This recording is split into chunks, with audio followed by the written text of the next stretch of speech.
आज बनवूया आपण उन्हाळा स्पेशल थंडगार कैरीचं पन्हं, ते पण खास गूळ घातलेलं कैरीचं पन्हं. साखर वापरण्याऐवजी गूळ वापरलेलं अधिक आरोग्यदायी आहे. कैरीचं पन्हं बनवण्यासाठी 3 कैऱ्या घेतले तेथे. कैऱ्या पाण्याने स्वच्छ धुवून पुसून घेऊया. देठाचा भाग काढून घेऊया. कैरी बुडेल इतकं पाणी टाकून कैरी उकडून घेऊया.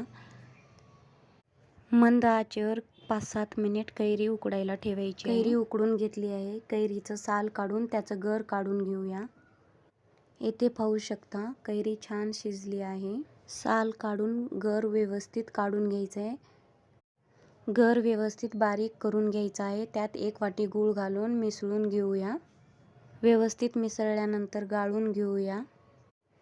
हे गर काचेच्या बरणीत भरून फ्रीजमध्ये ठेवल्यानंतर तुम्हाला जेव्हा पाहिजे तेव्हा पन्हं करण्यासाठी वापरू शकता.